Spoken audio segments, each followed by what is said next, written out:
안녕하세요. 요즘 같은 더운 날씨엔 집안에 에어컨 빵빵하게 켜고 앉아서 공포영화 보면서 아이스크림 먹으면 딱 좋겠죠. 그러나 저는 답답한 시어머니와 동서들과 한바탕 전쟁을 치르고 있다가 이제 끝이 보이는 것 같습니다. 며칠 전 이혼 법정을 나왔기에 저는 여러분들께 제 기막힌 사연을 소개해 드리려고 합니다. 저는 30대 중반에 이혼을 앞둔 여성입니다. 제가 어떤 이유로 이혼부터 이야기를 시작하게 되었는지 여러분 궁금하시지 않으신가요? 세상에 별별 사람 다 있지만 그중 제일 답답한 사람은 저희 시어머니가 아닌가 싶어요. 저는 말도 안 되는 편견에 사로잡힌 시어머니와 제 윗 동서들과 결혼 생활 내내 싸웠습니다. 그러다가 이제 도저히 참을 수가 없어서 이혼을 선택하게 되었습니다. 저희 아버지는 서울에서도 큰 병원에 의사셨습니다. 그래서 의사로서의 커리어를 착실하게 쌓아나가면서 병원을 물려받아 병원장까지 되신 훌륭한 분이셨어요. 게다가 아버지는 정의감도 추철한 분이셨죠. 그래서 병을 앓는 노숙자나 독거노인에게 공짜로 진료도 해주시고 평소 불쌍한 사람을 보면 그냥 지나치지 않으셨습니다. 그 덕분에 제 어머니 역시 병원 산하의 복지재단의 재단장도 하시고 굉장히 바쁜 날들을 보내셨습니다.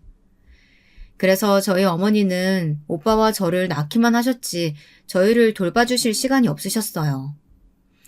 그래서 저와 오빠는 유모의 손에서 키워졌습니다. 초등학교 때도 엄마 아버지 대신에 유모 아주머니가 학부모 참관을 해오셨습니다. 집안에 돈은 많고 제 부모님들은 아주 착한 분들이셨지만 저는 마음에 상실감을 안고 어린 시절을 보냈습니다. 나중에 옛날 이야기를 하다가 알게 된 사실이지만 제 오빠도 그런 의문을 가지고 한동안 공부도 안 하고 방황하던 시절이 있었다고 합니다. 매일 전교 1등을 하던 오빠가 반에서 중간 정도의 성적을 받았던 때가 있었는데 그때에도 제 부모님께서는 오빠가 언젠가는 정신을 차릴 거라고 생각하시면서 끈기를 가지고 기다려 주셨다고 합니다. 한마디도 싫은 소리도 하지 않으시고 말이죠. 남들은 제 부모님의 이야기를 들으면 이런 말들을 하곤 합니다. 얼마나 귀한 집 자식이길래 보호만 받고 자라났냐고 하더라고요. 그런 부모님의 밑에서 자라는 건 아주 축복된 일이라고 말이죠. 하지만 저 역시 평범한 부모님 밑에서 공부하라는 잔소리도 들어보고 싶었고 휴일에는 부모님과 놀이공원도 같이 가서 놀고 싶었습니다. 초등학교 때는 왜 유모가 대신 학부모 참관을 와야 하냐면서 어머니에게 볼멘 소리를 하기도 했습니다. 하지만 어머니는 미안해 하시면서도 항상 말씀하셨습니다. 라이야, 세상에는 불쌍한 사람들이 아주 많단다. 너는 지금 좋은 집에서 먹고 싶은 거, 입고 싶은 거 다 누리면서 살고 있잖아. 그렇지만 저 아프리카엔 하루에 물 한 모금도 못 먹고 죽어가는 아이들이 너무나도 많아. 엄마가 하는 일은 그 아이들을 돕는 일이야. 그러니까 너무 서운해하지 마.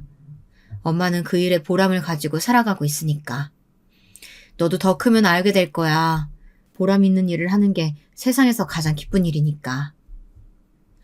그런 말을 듣고 자란 저는 부모님께 불만을 가지는 것이 죄를 짓는 것처럼 양심의 가책이 느껴지는 것이었습니다.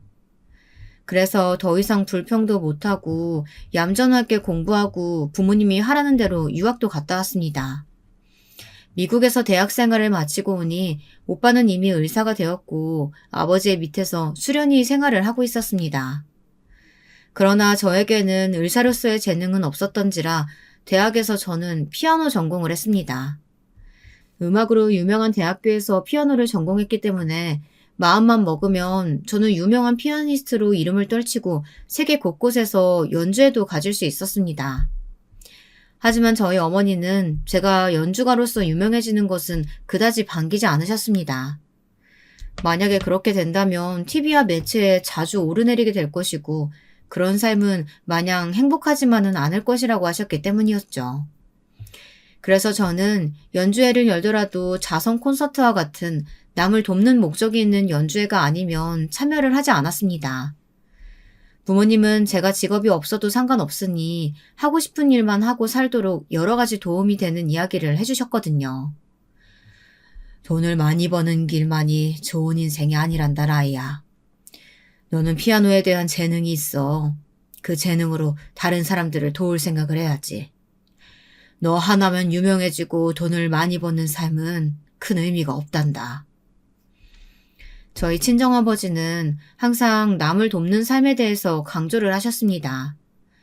제 오빠에게도 의료기관이 부족한 낙도로 부임을 가라고 이야기를 하셨죠. 오빠는 처음에는 의사로서의 커리어도 쌓고 싶고 돈도 많이 벌고 싶은 마음으로 의사가 되었다면서 아버지의 뜻에 반대를 했습니다. 부모님은 오빠의 마음이 바뀌기를 기대하며 절대 강요하지 않고 가끔씩 밥을 먹을 때면 한 번씩 말씀을 꺼내기만 하셨죠. 유라, 너도 네가 가진 재능을 불쌍하고 힘없는 사람을 위해 쓸 날이 올 거라고 생각한다. 그러길 바랬기 때문에 내가 성형외과는 가지 말라고 한 거야. 성형외과 하면 물론 돈은 잘 벌 수 있겠지. 하지만 평생 남을 위해 네 의술을 공짜로 펼쳐볼 기회는 없지 않겠니? 너는 의술에 재능이 있어. 그 재능을 너 한 사람의 유명세나 돈을 많이 벌기 위해서만 쓴다면 얼마나 안타까운 일이야. 의대 시절에 오빠는 이런 아버지의 말을 들을 때면 묵묵히 앉아서 밥만 먹었습니다. 아직 아버지의 충고가 마음에 와닿지 않은 모양이었어요. 그러나 아버지는 절대 억지로 자신의 주장을 관철시키려 하시지는 않았습니다. 항상 부모로서 참을성을 가지고 기다려주신 훌륭한 인품을 가진 분들이셨습니다. 그 결과 저희 오빠도 군의관 생활을 마치고 제대하면서 의료교육인이 부족한 낙도로 5년 동안의 의료봉사를 가게 되었습니다. 그 소식을 들으신 아버지는 자랑스러운 아들을 두게 되었다며 제 오빠에게 고마워하셨습니다. 그런데 그런 집안에서 자란 제가 어쩌다가 저희 시어머니 같은 편협한 사고를 가진 사람에게 걸려들었는지 모르겠어요. 그건 역시 제 실수였다고밖에 생각할 수 없겠죠. 제가 남편을 만나게 된 것은 매년 있는 자선 행사에서였습니다. 거기서 저는 피아노를 치고 그 수익금으로 연말에 불우이웃을 돕는 그런 취지의 콘서트였어요. 남편은 그 행사를 진행하는 이벤트 회사의 직원이었습니다. 콘서트는 전국의 5개 도시에서 진행되었는데 서울이 아닌 다른 곳에서는 남편이 모든 연주자의 숙소도 체크해주고 식사 배달이며 편의를 봐주는 건들에 대해 총괄 담당을 하는 팀장급 직원이었던 걸로 기억합니다. 그렇게 별탈 없이 지방에서의 공연을 마치고 맨 마지막으로 서울 공연이 있던 날이었습니다. 제가 아침부터 드레스와 메이크업을 하고 공연할 차례를 기다리고 있는데 꽃집 직원이 제 이름을 부르면서 커다란 꽃바구니를 가지고 들어오는 것이었어요.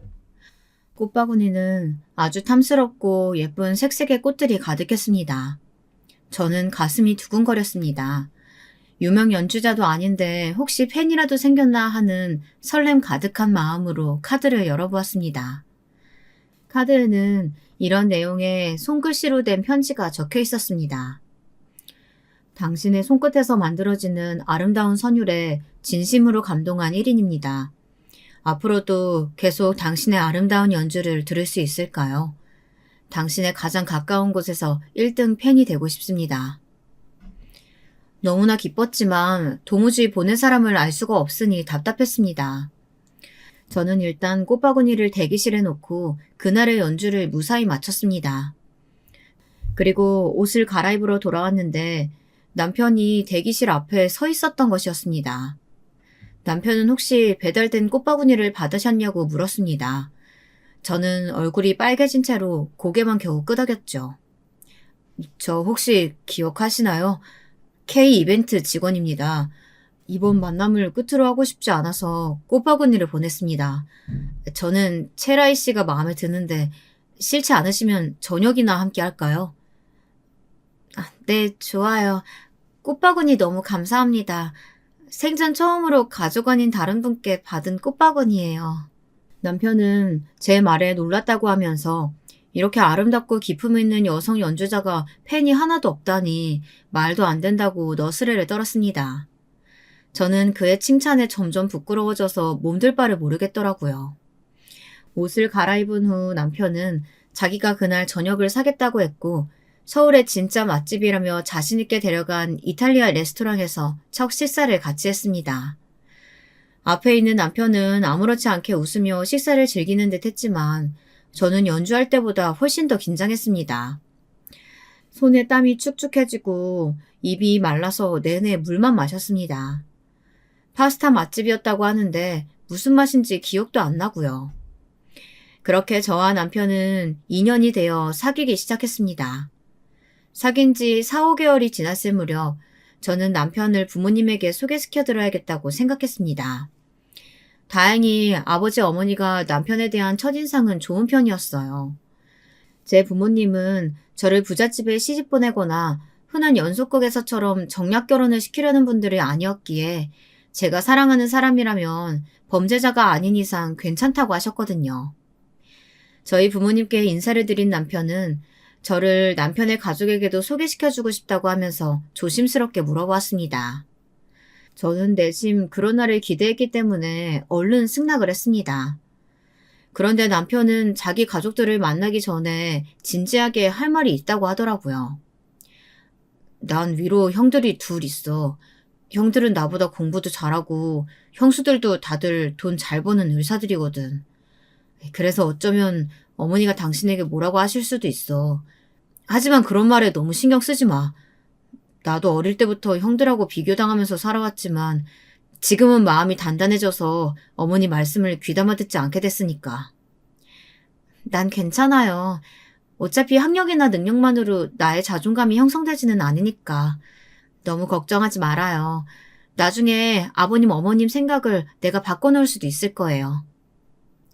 남편은 한껏 걱정스러운 얼굴로 저를 보면서 고개를 절레절레 저었습니다. 그때 저는 시어머니가 어떤 사람인지 몰라서 그런 자신만만한 말을 했겠죠. 과연 직접 만나본 시어머니는 외모부터가 만만치 않은 분이었습니다. 쭉 찢어진 눈과 뾰족한 턱은 마치 백설공주에 나오는 마녀 왕비 같은 모습이었습니다. 네가 우리 막내랑 사귀는 애니? 이름이 체라히? 아유, 부르기도 힘드네. 아버님이 병원을 하시면 그래도 돈은 잘 벌긴 했겠네. 그런데 우리 첫째랑 둘째 며느리도 의사들이야. 우리 집안도 절대 꿀리는 건 없어. 얍잡아 볼 생각 하지도 마라. 엄마, 또 그렇게 집안 따지고 재력 따지고 그런 소리 좀 그만하세요. 그런 데만 집착하면 정말 천박해 보여요. 뭐? 따질 건 따져야지. 너도 그렇지. 명문대 나와서 겨우 이벤트 회사나 다니고. 그러니 선자리가 하나도 안 들어왔던 거 아니야. 그런데 라이 넌 직업이 뭐니? 특별한 직업은 없고 자선 콘서트만 다니면서 피아노 연주를 해줘요. 수익금은 모두 불우이웃 돕기나 아프리카에 기부를 하고요. 어머니가 그런 쪽으로 재단 사업을 하셔서요. 아니, 그럼 넌 개인 수입이 아예 없다는 말이니? 나이도 28이면 돈을 벌어야 하는데 아직도 부모님한테 기대서 살고 있다니 말도 안 된다. 넌 어떻게 이런 애를 결혼 상대로 데리고 왔니? 라이 씨가 어때서요? 마음이 따뜻하니 무상으로 자기 재능을 기부하고 있는 거잖아요. 그리고 저는 혼자서도 라이 씨 한 사람쯤 먹여 살릴 수 있어요. 그러니까 엄마가 이 결혼을 아무리 반대하셔도 저는 이 사람이랑 결혼할 거예요. 더 이상 아무 말 하지 마세요. 아니면 저 어머니랑 영 끊을 거예요. 남편은 시어머니의 막말에 화가 나서 제 손을 잡아 끌고 본가를 나왔습니다. 그리고 저에게 불쾌했을 거라면서 미안하다고 사과를 하더라고요. 저는 고개를 가로저었습니다. 어머니가 걱정이 되어서 하신 말씀일 거라고, 살다 보면 저의 진정성을 알아주실 날도 있을 거라고 남편에게 위로처럼 말을 했습니다. 당신은 정말 마음이 따뜻한 사람이야. 당신 부모님 같은 분들 밑에서 자랐으니 그런 말도 할 수 있는 거겠지. 내 욕심만으로 당신을 우리 집 같은 시월드에 끌고 가고 싶지 않은데. 그래도 나는 당신 없이는 살 수가 없으니 어쩌겠어. 웬만하면 우리 본가랑은 친하게 지내지 않는 선에서 내가 당신 보호해줄게. 무슨 그런 말을 해요. 당신 집 식구들도 결혼하면 다 한 가족이죠. 그러니 그런 말 하지 마세요. 제가 결혼하면 시부모님께 정성 다해서 그런 편견쯤은 꼭 깨드릴게요. 저는 자신 있게 남편에게 장담을 했습니다. 지금 생각하면 그런 장담을 함부로 하지 말았어야 했는데 말이죠. 남편은 그런 제 손을 잡으면서 꼭 자기가 보호해주겠다고 하더군요. 시어머니는 끝까지 저와 남편의 결혼을 반대하셨지만 시아버님은 저를 이해해 주셨고 며느리의 그런 마음 씀씀이가 마음에 든다며 막내 아들의 편을 들어주셨습니다. 형님들 역시 직업도 없는 제가 마음에 안 들었는지 각자 한마디씩 했지만 저는 그런 말들에 신경 쓰지 않으려고 노력했습니다. 나이를 먹을 만큼 먹었으면 직업을 가져야지. 아무리 착해도 그렇지. 그거 동선의 엄마한테 착취당하는 거 아니야? 그리고 아무리 집이 부자라도 그렇지. 고등학교 때부터 한국에서 공부를 못했으니까 뭐 도피성 유학이라도 간 거 아니야. 피아노 전공했으면 피아노 학원을 차리든지 그렇게 잘 치면 연주가로 이름을 날려도 되는 거잖아. 그러게 말이에요. 우리 집안에 무직자 동서가 들어온다니 이게 말이나 돼요? 형님은 산부인과 의사, 저는 성형외과 의사인데 말이에요. 결혼하고 신혼여행 다녀와서 처음으로 시댁에 가서 온 가족이 모여서 저녁 먹는 자리에서 동서들은 제가 들으라는 듯이 큰 소리로 말했습니다. 뒤에서 수근거리는 것도 아니고 일부러 저에게 모멸감을 주려는 의도가 틀림없었습니다. 저는 묵묵히 밥을 먹으며 대꾸를 안 하려고 했지만 이어서 들리는 큰동서의 말에 도저히 참기가 힘들었습니다.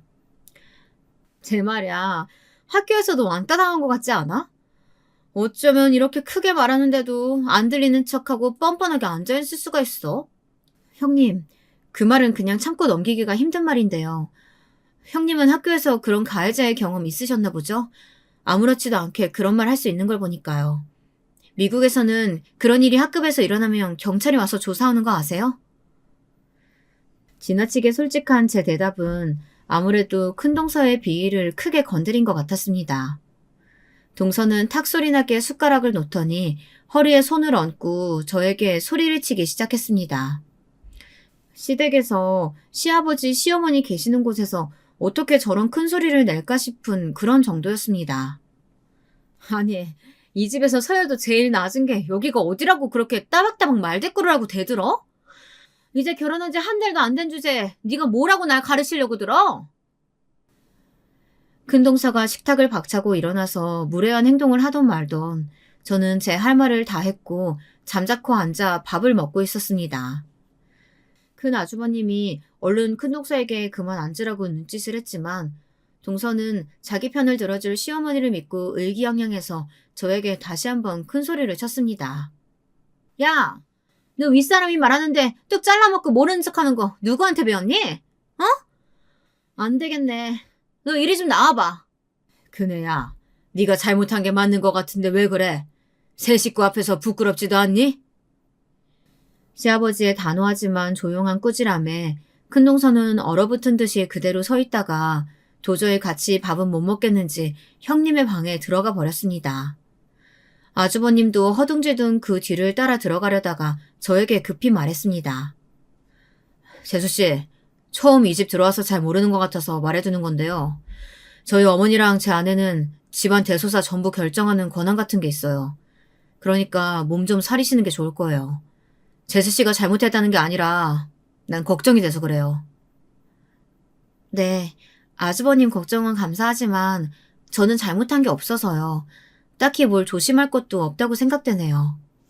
그 후부터 저는 시어머니와 두 동서들에게 남편과 아주버님들 몰래 여자들만 집에 있을 때나 괴롭힘을 당했습니다. 그 방식이 정말 교묘하고 다른 사람들에겐 아무것도 아닌 듯이 생각되도록 지나가는 말로 한두 번씩 공격을 하곤 했습니다. 예를 들면 이런 것들이었어요. 어머 얘, 너는 어떻게 바느질 하나를 못하니? 네 형님들은 의사니까 얼마나 평소에 바느질을 많이 하겠어. 그런데 너는 이런 조그만 구멍도 못 메울 정도로 바느질을 못해서 되겠어? 저야 뭐 손재주가 좋으니까 이 정도는 아무것도 아니죠. 근데 막내 동서는 할 수 있을까 몰라. 마치 신데렐라를 괴롭히는 두 언니들처럼 동서들은 시어머니의 말이라면 무조건 맞장구를 치면서 저를 아무것도 못하는 바보로 몰아가는 것에 저는 점점 마음이 지치고 힘들어졌습니다.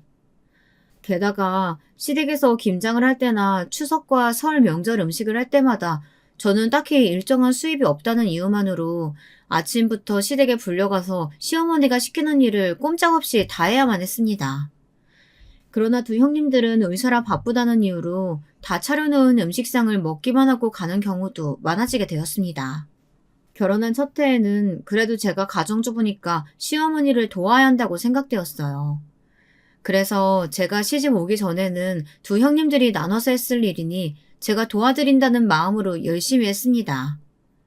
그러나 시어머니는 제가 하는 모든 일들이 마음에 안 든다는 듯이 잔소리와 호통만 치셨습니다. 어머, 얘 좀 봐.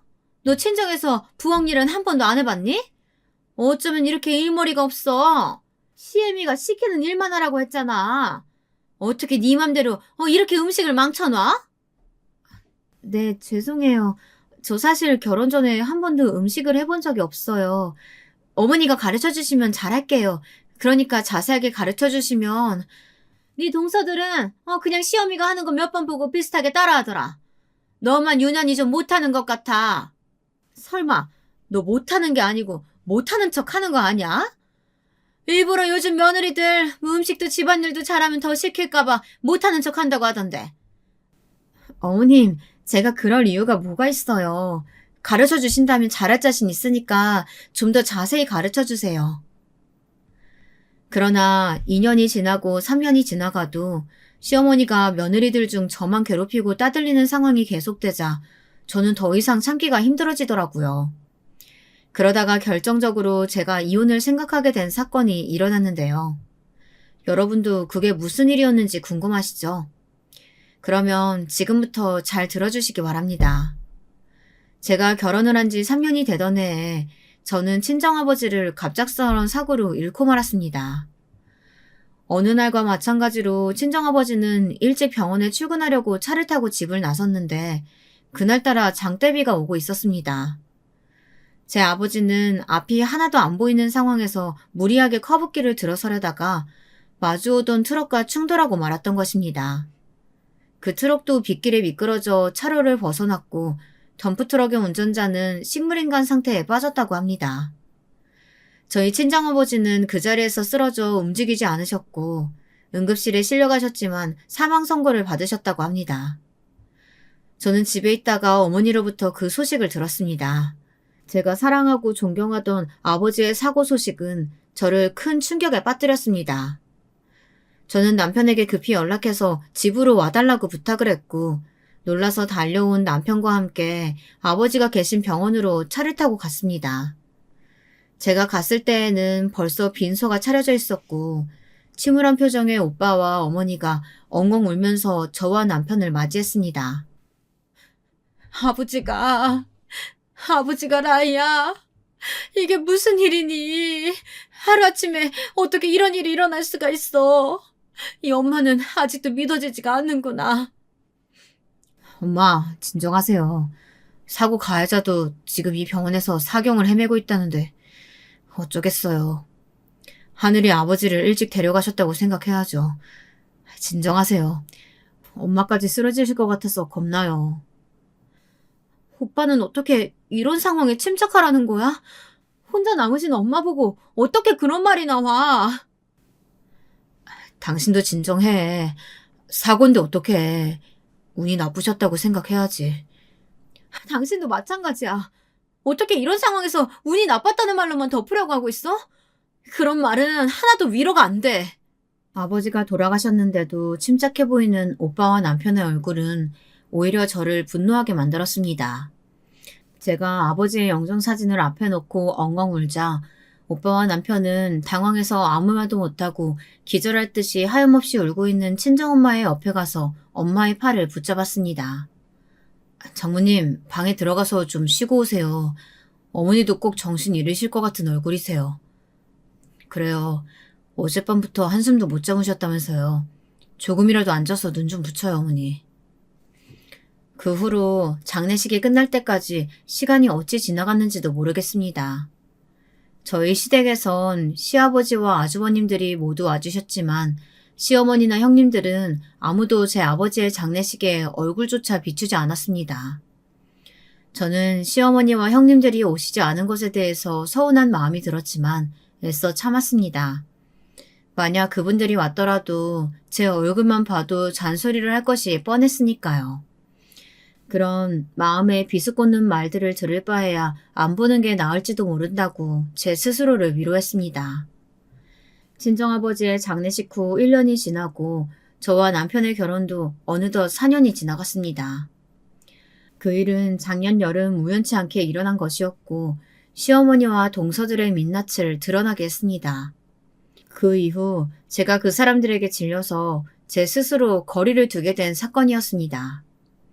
제 친정아버지가 여름에 돌아가셨기 때문에 저는 아버지 장례 일주기를 맞아서 남편과 친정 식구들과 함께 납골당에 다녀왔습니다. 어머니는 아버지의 묘역에 도착하자마자 눈물을 흘렸고 오빠도 비통한 표정으로 아버지의 납골장을 바라보았습니다. 저는 눈물이 넘쳐 흘러서 아버지의 묘 앞에 더 이상 서 있을 수가 없어 밖으로 나왔습니다. 그때 제 휴대폰에 알림음이 울렸습니다. 저는 무심코 알림을 눌러 내용을 확인해 보았죠. 그랬더니 거기에는 경악할 만한 내용이 담겨 있었습니다. 그것은 둘째 동서의 인스타그램 알림이었는데요.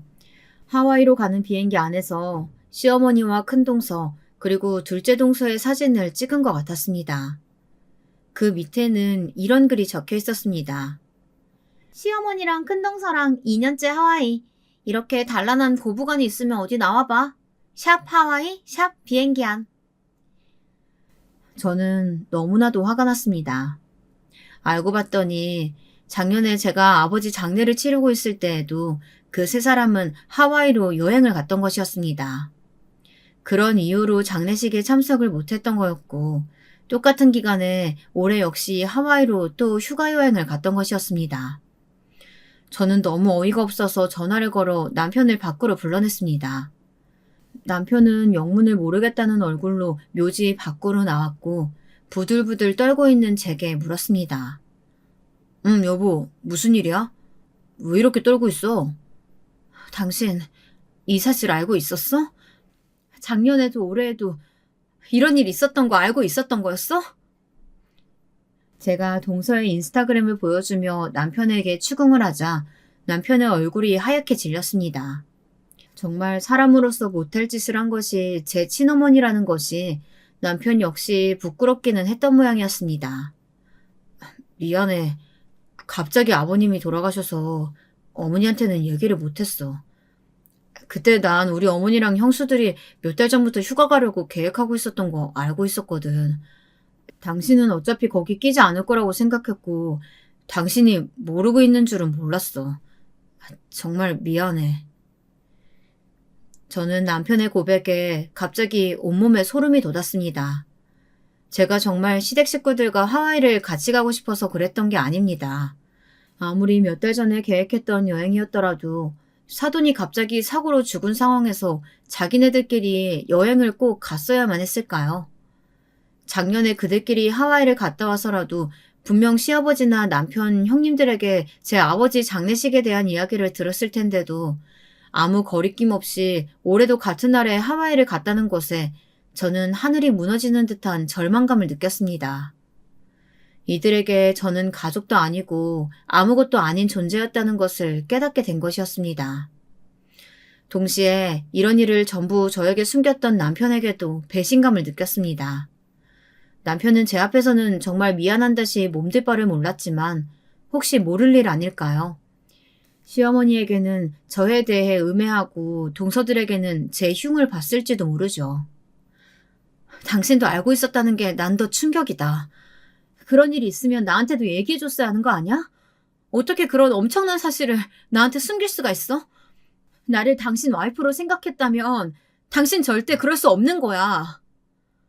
나도 그때 괴로웠어. 당신만 우리 어머니와 형수들 사이에서 왕따 당하듯이 취급받는데 나라고 기분 좋았을 줄 알아? 그러게 조금만 더 잘하지 그랬어. 하다못해 말이라도 우리 엄마 비위도 맞춰주고 아부라도 좀 하지 그랬냐고. 세상에 어떻게 제 남편이란 사람의 입에서 나오는 말이 그럴 수가 있을까요?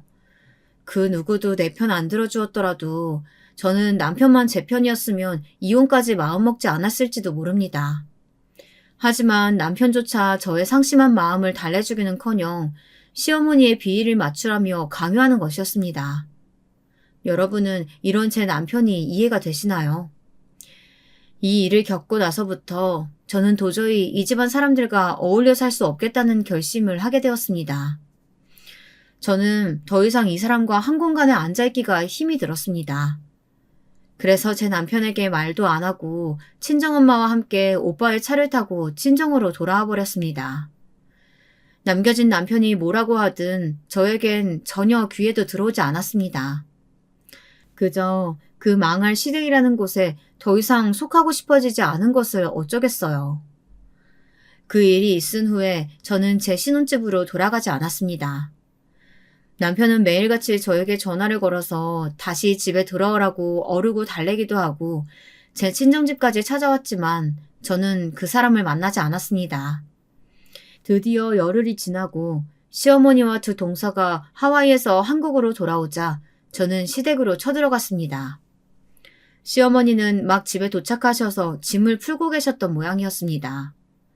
거실에 열려진 캐리어와 너저분해진 물건들이 그 사실을 말해주고 있었습니다. 어머니는 팔다리가 까무잡잡하게 타서는 여기저기 분주하게 움직이시다가 갑자기 제가 찾아오자 움찔하신 모양이었습니다. 네가 어쩐 일이니? 나 오늘 바쁜데 애초에 넌 부르지도 않았는데 왜 온 거야? 저 더 이상 어머니 아들과 결혼 생활 못하겠어요. 저 이혼할게요. 위자료 같은 거 필요 없어요. 뭐? 갑자기 뜬금없이 그게 무슨 말이야? 작년에 제 아버지 돌아가셨을 때 왜 장례식장에 안 오셨어요? 그 이유만 대도 어머니는 입이 10개라도 할 말 없을 거예요. 분노에 차서 제가 고함을 지르자 시어머니는 몸을 움찔하시더니 곧 소파에 앉아서 다리를 꼬았습니다. 그 안 입고 온 어머니의 표정에 저는 구역질이 올라올 것만 같았습니다. 너희 아버지 장례식 안 갔다고 그러는 거니? 네 시아버지가 대신 갔잖아. 꼭 나까지 갔어야 됐니? 그래, 내가 못 간 건 안 된 일이지만 뭐 너한테 미안하기까지 해야 되는 일은 아니잖아. 사실은 나 그때 네 동서들이랑 하와이 갔었어. 뭐 너도 같이 가면 좋았겠지만 네 큰동서가 우리들 휴가 비용이랑 숙박비 다 냈는데 직업도 없이 집에서 노는 네 것까지 결제하고 싶지 않다고 하더구나. 그래서 너한테는 비밀로 했던 거야. 네, 그러시겠죠. 어머니랑 형님들은 저 이 집 사람 취급하지도 않은 거 잘 알고 있어요. 그래서 저 이혼할 거예요. 제가 직업이 없지 돈이 없는 건 아니거든요. 그리고 둘째 동서는 이제 한국대학교 병원에서 쫓겨나게 될 거예요. 어머니가 좀 그렇게 전해주세요. 사실 제 둘째 동서가 일하는 한국대 병원의 원장이 돌아가신 제 아버지셨거든요. 아버지가 돌아가신 지금 병원장은 아버지의 후배분이시지만 저희 오빠가 원장님에게 이야기만 하면 둘째 동서를 쫓아내는 것쯤은 아무것도 아니었습니다. 저의 폭탄 선언에 시어머니의 눈이 커졌습니다. 그건 무슨 소리야? 도대체 네가 무슨 힘이 있어서 우리 둘째 며느리를 쫓아내? 라희야, 정신 차려. 너 그냥 평범한 가정주부야. 그럴 자격도 없고 힘도 없어. 황당한 소리 하지 마라. 아니요. 못 믿겠으면 둘째 형님한테 전화하셔서 채율이라고 아느냐고 물어보세요. 그러면 아마 알게 되실 거예요. 그래도 못 믿으시겠다면 제 오빠한테 둘째 형님 불러서 물어봐달라고 할게요. 시어머니는 떨리는 손으로 저희 둘째 동서에게 전화를 걸었습니다. 그리고 동서와 통화를 해서 제 오빠의 이름과 직책을 확인하더니 부들부들 떨면서 저에게 무릎을 꿇었습니다. 예, 라이야, 내가 잘못했다. 제발 우리 둘째 며느리 쫓아내지 마. 둘째 아들네는 며느리 수입으로 살아가는 거나 마찬가지인데 우리 며느리 거기서 쫓겨나면 우리 둘째네 손주들 손가락 빨아야 돼. 저는 이제 와서 비굴하게 저한테 간청하는 가증스러운 시어머니를 더 보고 있을 수가 없었습니다. 화를 내고 집을 나오긴 했지만 제게 동서를 이유 없이 자르고 그럴 힘이 없다는 걸 오빠도 잘 알고 있었거든요. 저는 마지막으로 시어머니에게 큰 소리를 한번 치고 나가야겠다고 생각했습니다. 어머니, 지금까지 제가 아무 직업도 없는 사람이라고 우습게 보셨죠? 제가 작년에 아버지가 돌아가셔서 받은 유산이 얼마인지 아세요? 300억이에요. 제 어머니 목, 오빠 목 빼고 제 몫으로만 300억이요. 제 입에서 거액의 유산에 대한 이야기가 나오자 시어머니는 눈이 동그래졌습니다. 놀라서 숨을 헉하고 들이켜는 시어머니에게 저는 쉴 새 없이 그동안 하고 싶었던 말을 쏟아냈습니다. 제가 저희 집안에 대해 1년 동안 얘기 한마디 안 했던 건 어머니가 너무 욕심이 많으신 게 눈에 보여서 그랬던 거예요. 만약 제가 제 몫으로 받게 될 돈이 있다고 하면 어머니 어떻게 했을까요? 허구한 날 저한테 돈 뜯어내려고 혈안이 되실 것 같아서 이야기 안 했던 거예요. 남편도 마찬가지고요. 만약 제가 그 유산을 받은 사실을 알았다면 잘 다니던 회사 그만두고 이민이나 가겠다, 사업하겠다, 온갖 가문이설로 저를 속이고 그 돈을 빼앗으려고 생각했을 거잖아요. 예라이야, 내가 미안하다. 내가 그동안 너한테 서운하게 했다면 다 풀고 우리 지금이라도 사이좋게 지내자. 너랑 나 가족이잖니. 유산 받았다고 우리들 버리고 갈 거니? 네 그 유산 받은 걸로 네 남편 커피숍도 하나 차려주고 나한테도 건물 하나만 사주면 안 돼? 여러분, 이거 보세요. 제 말이 맞죠? 시어머니는 뻔뻔하게도 제가 받은 유산을 가로채려고 갑자기 저한테 저자세로 나오시는 것이었습니다. 저는 돈 앞에서 창피한 줄 모르는 낯짝으로 거머리처럼 달려드는 시어머니를 상대하기가 싫어졌습니다. 저는 아무 대답도 하지 않고 그 집에서 나왔습니다. 시어머니는 버선발로 쫓아나와 제 이름을 애타게 불렀지만 저는 뒤를 돌아보고 싶지 않았습니다. 그 이후로 저는 남편의 꼴도 보기 싫어 신혼집에도 시댁에도 가지 않았습니다. 둘째 동서는 제 발이 저렸는지 저에게 전화해서 따돌려서 미안하다고 뒤늦게 사과를 했지만 저는 용서해주고 싶은 생각이 들지 않았습니다. 그래서 앞으로 조그만 실수나 뭔가 꼬투리를 잡히게 되면 오빠에게 둘째 동서를 내보내버리라고 말했습니다. 그랬더니 오빠는 저에게 더 경악할 만한 둘째 동서의 만행을 이야기해주는 것이었습니다. 네 둘째 동서, 사실 나하고 한국대학교 의대 동기였어.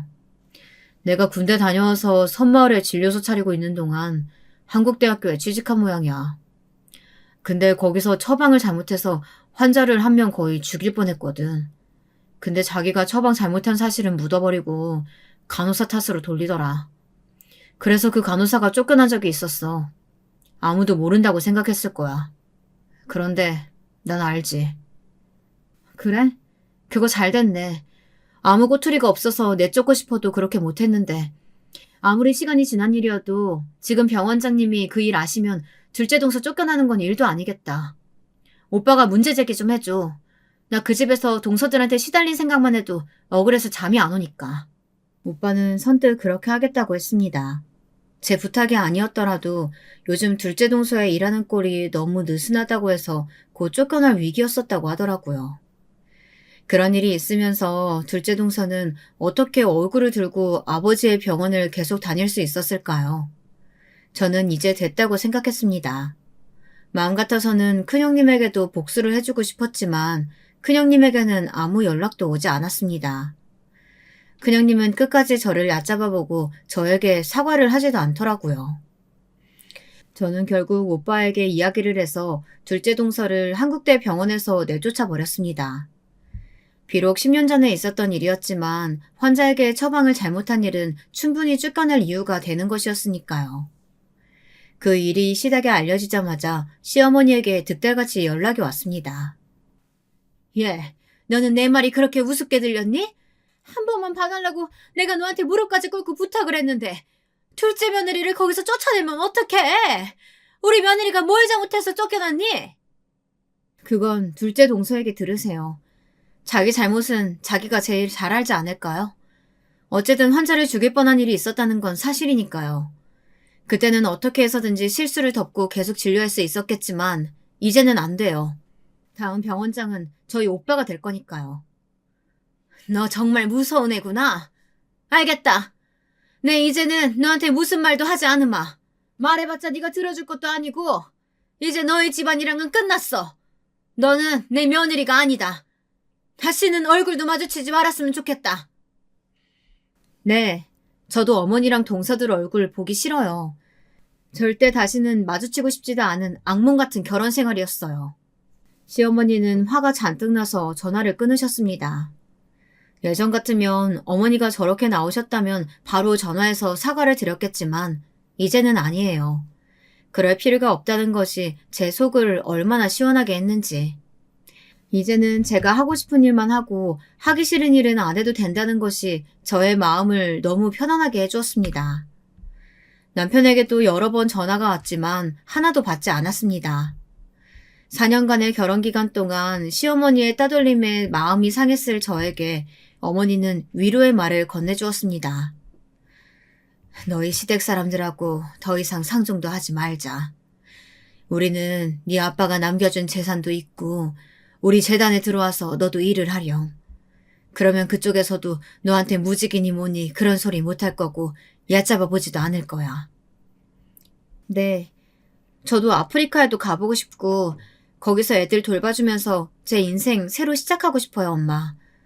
저도 한국대병원 산하복지재단에서 일하고 싶어요. 제가 할 수 있는 일이 피아노 연주 말고도 분명히 있을 거예요. 저는 다시 친정으로 돌아와 유모와 가정부들에게 둘러싸여 잘 지내고 있습니다. 이제는 제 손으로 집안일을 하지 않아도 되고 얼마든지 늦잠을 잘 수도 있게 되었죠. 지금 저는 새롭게 사회복지 분야의 공부를 하고 있어요. 요즘은 집에서 강의를 들을 수 있는 방송통신대가 있더라고요. 처음 접해보는 사회복지 일이지만 남을 돕는다는 보람으로 고아원이나 노인복지 사업으로 한국에서 도움의 손길이 필요한 사람에게 도움이 되고 싶다는 생각도 합니다. 그 후 남편과는 이혼 법정에서 만났는데요. 지저분한 수염을 기른 까칠한 얼굴이더군요. 알고 봤더니 다니던 이벤트 회사에서 잘렸다고 하더라고요. 왜 그렇게 되었는지 궁금하지 않았지만 그 사람은 저를 보자마자 말하더군요. 당신이 집 나간 것 때문에 내가 얼마나 손해를 본 줄 알아? 장모님네 복지재단에서 우리 회사와 계약을 끊으셨어. 우리 회사의 이벤트 대부분이 그 자선 콘서트였는데 이제 어떡할 거야? 당신의 개인적인 복수심으로 어떻게 내 거래처까지 끊어놓을 수가 있어? 나는 모르는 일이야. 하지만 내가 당신 본가에서 얼마나 혼자 외롭게 싸웠는지 우리 엄마가 다 아신 덕분이겠지. 자기 자식이 그렇게 홀대받고 살았는데 그것조차 막아주지 못한 사위가 곱게 보일 리가 있을까? 제가 남편에게 따끔하게 일침을 놓자 남편은 말문이 막혀 더 이상 대꾸하지 못했습니다. 이혼 판결이 끝이 나고 가정법원을 나오면서 어머니와 오빠는 그동안 제가 시댁에서 당한 일들을 그때서야 자세히 알게 되었다며 말했습니다. 그런 부당한 대우 받았으면 진작에 말을 했어야지. 왜 그렇게 아무 말도 안 하고 살았어? 난 그래도 네 남편만은 너한테 잘해주는 줄 알았잖아. 그래. 남편은 처음엔 나한테 잘해줬지. 그래서 시댁에 가면 얼마나 간다고 그런 생각으로 참으려고 노력했었어. 그런데 그 사람한테는 나는 부려먹기 좋은 하녀 같은 존재였지. 가족이 아니었던 거야. 집에서 가정일만 해도 하루가 얼마나 빨리 가는데 가정주부의 삶은 너무 저평가받고 있더라고. 그런데 나중엔 남편까지도 내가 피아노 치는 것 말고는 아무것도 못한다면서 은근히 나를 얕잡아보지 뭐겠어. 나도 그런 일은 해보지 않아서 몰랐는데 힘든 일이더구나. 그래서 네 아버지 돌아가시기 전에 밥도 좀 차려드리고 찌개도 끓여보고 했더니 알겠더라. 네 아버지도 가정부 아주머니 밥만 좋아하는 게 아니고 내가 해준 것도 잘 드신다는 거. 아버지가 생전에 마지막으로 하셨던 말이 있다. 정성이 중요한 거라고. 내가 내 밥이 맛없지 않냐고 물으니까 그러시더라. 내 마음이 느껴져서 좋다고. 비록 이제는 아버지는 세상에 안 계시지만 어머니와 오빠 그리고 저는 앞으로 다른 불쌍한 사람들을 도우면서 살아가려고 하고 있습니다. 저는 방송통신대에서 사회복지 공부와 함께 영어도 배우고 있어요. 아프리카에 가려면 영어도 잘할 수 있어야 할 것 같아서요. 그곳에서 도움이 필요한 아프리카 어린이들에게 음식과 약도 주고 한국어도 가르쳐줄 생각입니다. 그 고약한 성격을 가진 시어머니와 동서들의 악에 어린 따돌림에서 해방되고 나니 마음에 커다란 짐을 내려놓는 기분이 들었습니다. 그래서 앞으로는 더욱 베풀고 살아야겠다는 생각을 합니다. 여러분, 오늘 제 이야기 어떠셨나요?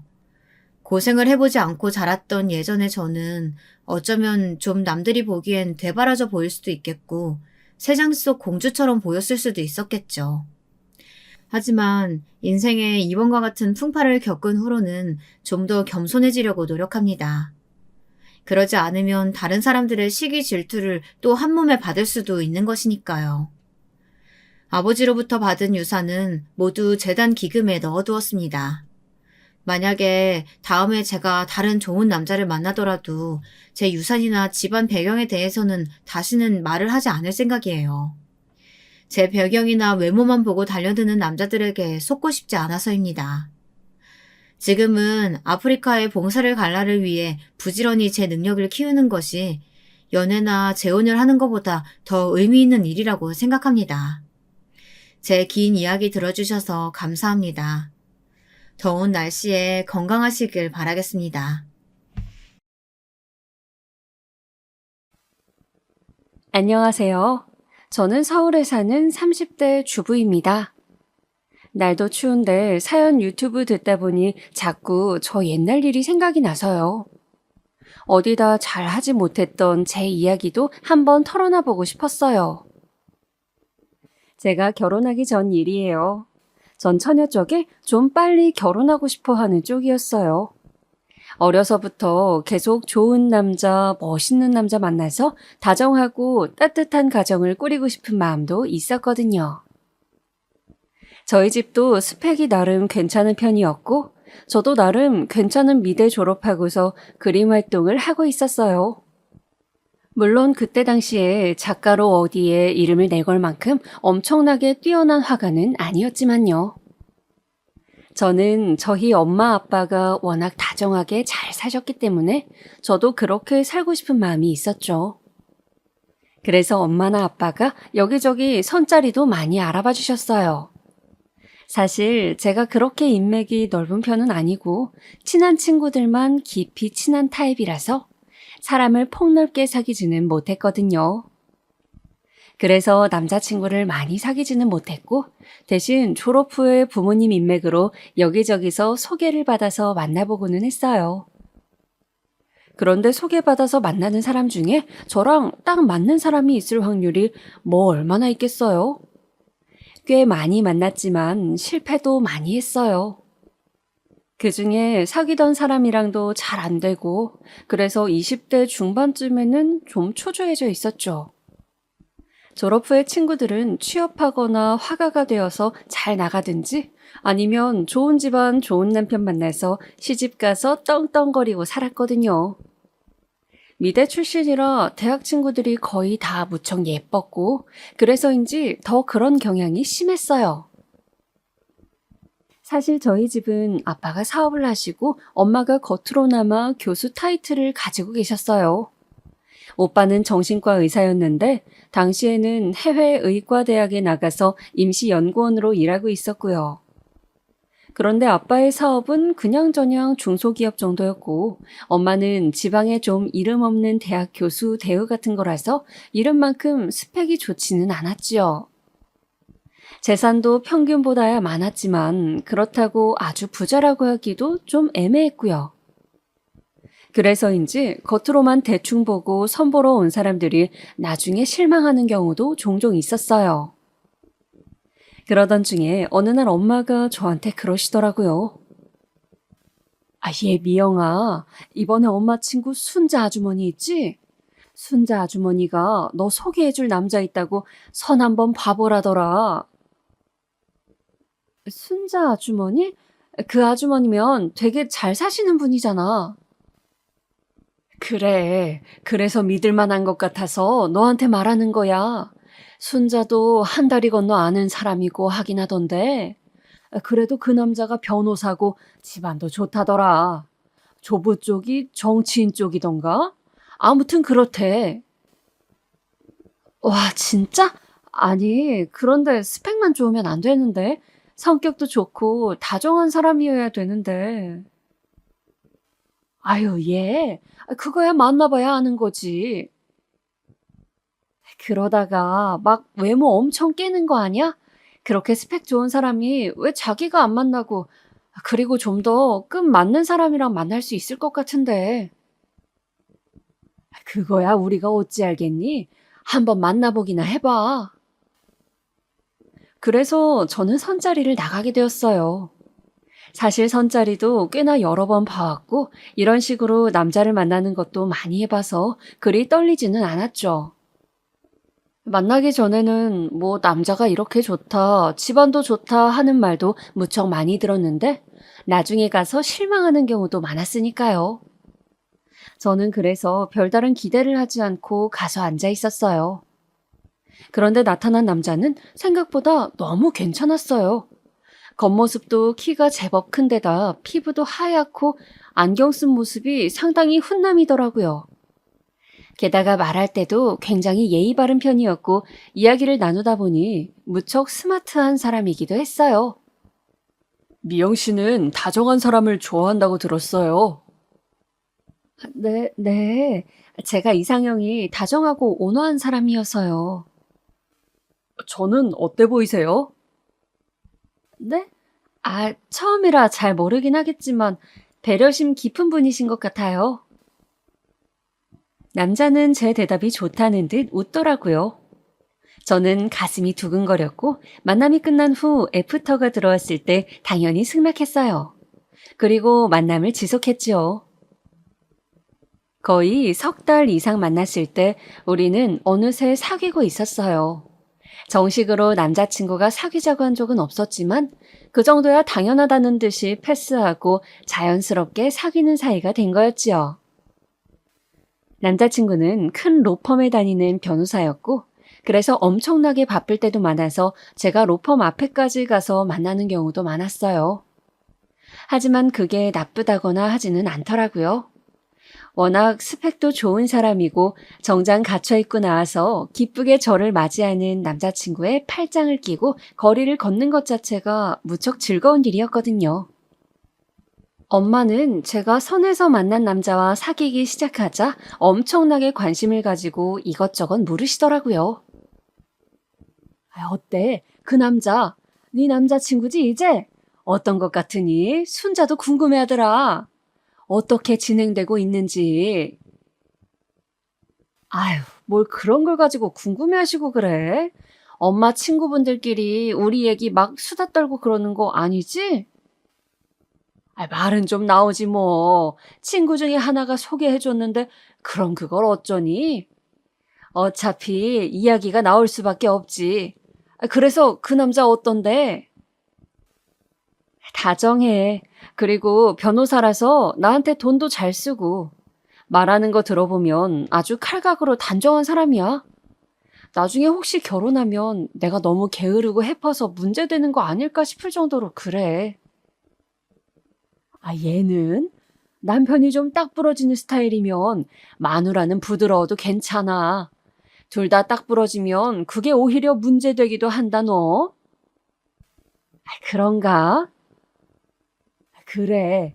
너랑 너 남자친구랑 참 잘 맞나 보다. 결혼해도 잘 살겠네. 엄마가 너무 신나서 말씀을 하셔서 저는 좀 어이가 없어서 피식 웃었어요.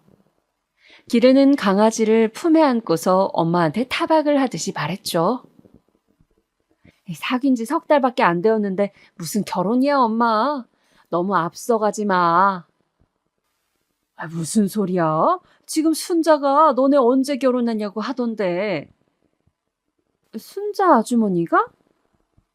저는 조금 놀라서 엄마를 봤어요. 아니, 사귄 지 석 달인데 벌써 중매해준 분이 결혼을 물어보시다니 좀 너무 이른 것 같았거든요. 그래, 왜 네 남자친구 순자가 한 달이 건너 아는 사람이라고 했잖니? 고향에서 순자가 건너 아는 사람이었는데 그 사람이 네 남자친구 집안을 잘 아는데 그 집안에서 빨리 결혼하라고 그렇게 성화래. 남자는 빨리 결혼해야 안정되는 거라고. 그렇구나. 하긴 부모님들이 결혼하라 말씀하신다고 지난번에 스치듯이 이야기하기는 했어. 아이고, 얘야. 그게 네 남자친구가 결혼하지 않겠냐고 의중 떠본 거겠지. 대놓고 말하기엔 아직 너무 이르니까 말이다. 그런가? 저는 고개를 갸우뚱했어요. 사실 아직 사귄 지 얼마 되지도 않아서 결혼할 시기인가 싶기는 했지만 남자친구는 정말 마음에 들었고 좋았거든요. 제 인생에 이보다 더 좋은 남자를 만날 수 있을까 싶은 느낌이 들기는 했지요. 저는 그 주에 남자친구를 만났어요. 제가 카페에 가서 앉아 있는데 밖에서 남자친구가 오는 모습을 보니 정말 너무 근사하더라고요. 저는 그 순간 이 사람과 결혼해야겠다는 마음이 굳어졌어요.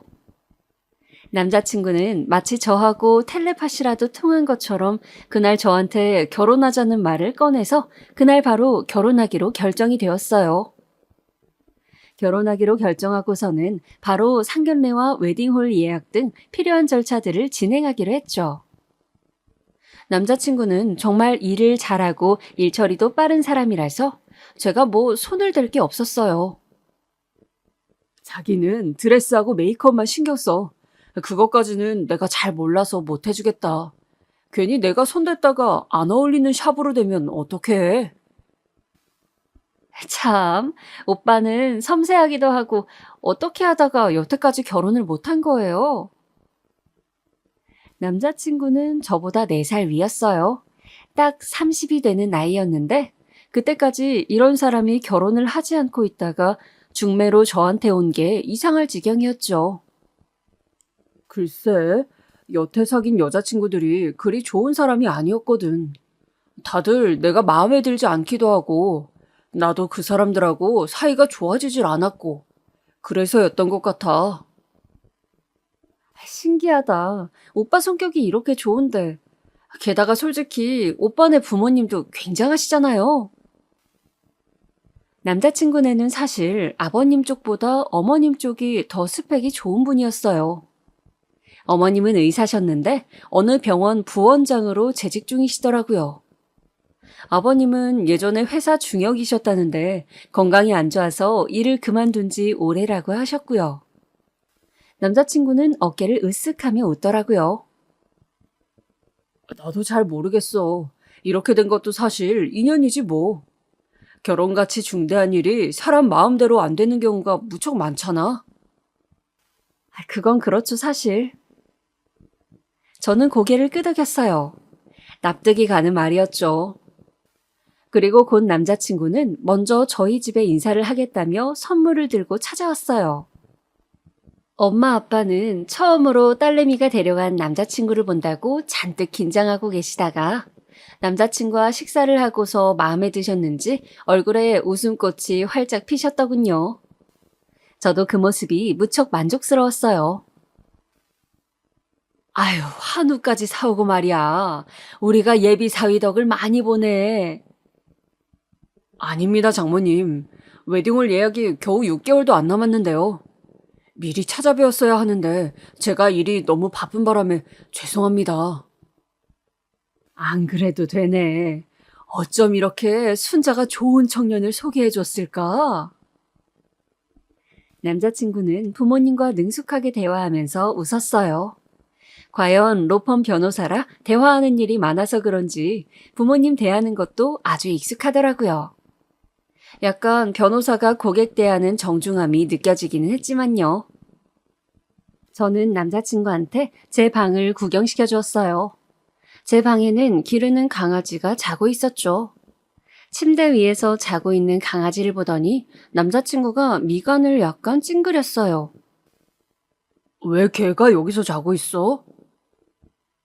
아, 우리 강아지. 지금 나이가 많아서 따뜻한 곳을 좋아하거든요. 전기요. 켜두고 이불에 파묻혀서 자는 거 좋아해요. 귀엽지?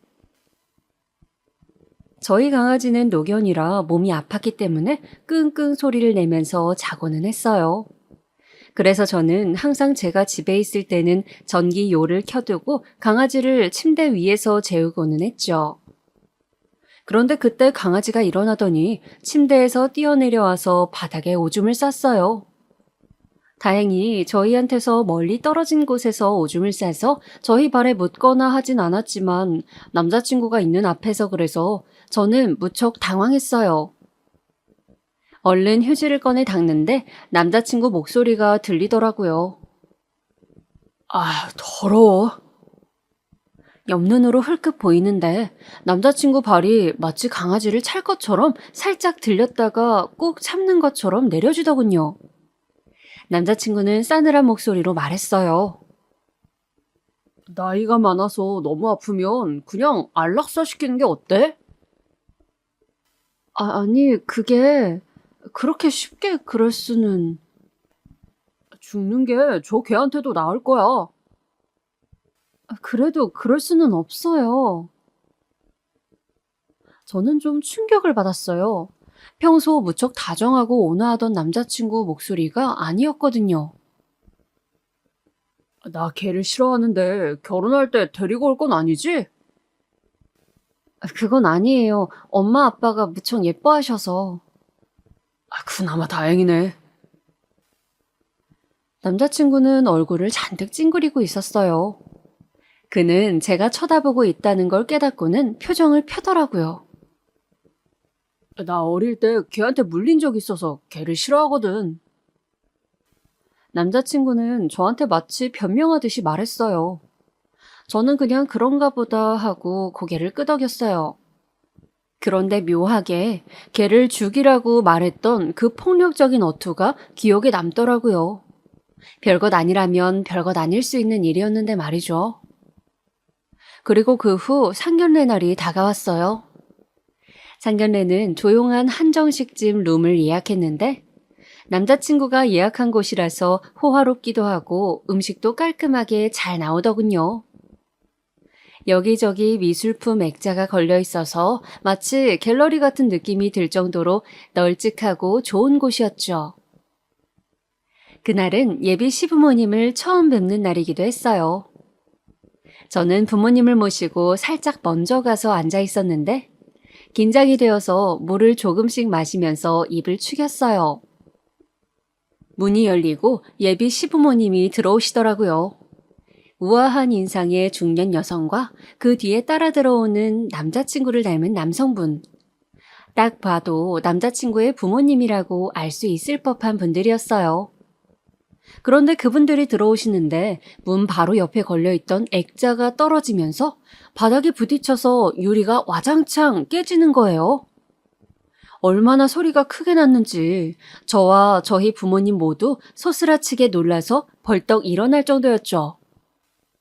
남자친구도 놀라서 자기 부모님 곁으로 다가가서 아래를 살피더라고요. 이거 비싼 건 아닐 테니 괜찮을 거예요. 아유, 그래. 이상하게 남자친구는 자기 부모님한테 안 다치셨냐고를 안 물어보더라고요. 그저 아래에 떨어진 액자만 발로 툭툭 건드리면서 깨진 유리를 밟았죠. 남자친구는 곧 밖에 직원을 불러서 이걸 치워달라고 냉담하게 말했어요. 저 어머님 괜찮으신 거죠? 저는 그냥 있을 수 없어서 머뭇거리면서 여쭤봤어요. 예비 시어머니는 저를 보시더니 부드럽게 웃으시면서 괜찮다고 걱정 말라고 하셨어요. 상냥하네요. 괜찮냐고 물어봐 주기도 하고. 당연하죠, 어머님. 액자야 떨어진 거 어쩔 수 없고 다치지 않는 게 제일 중요하잖아요. 그렇긴 하죠. 시어머니는 미소를 지으셨지만 어딘가 피곤해 보였어요. 뒤에 서 있던 예비 시아버지는 자기 아내가 다쳤는지 말았는지도 관심을 안 가지고 있더라고요. 인상은 무척 좋고 오히려 남자친구보다도 잘생긴 분이었는데 예비 시어머니하고 묘하게 겉도는 느낌이었어요. 그때 혹시 두 분 사이가 안 좋으신가 하는 생각이 들더라고요. 왜 그런 집안들 많잖아요. 겉으로는 멀쩡해 보이는데 겉으로만 멀쩡하고 안으로는 골물대로 골마서 서로 중내사내하고 싸우고 사는 집이요.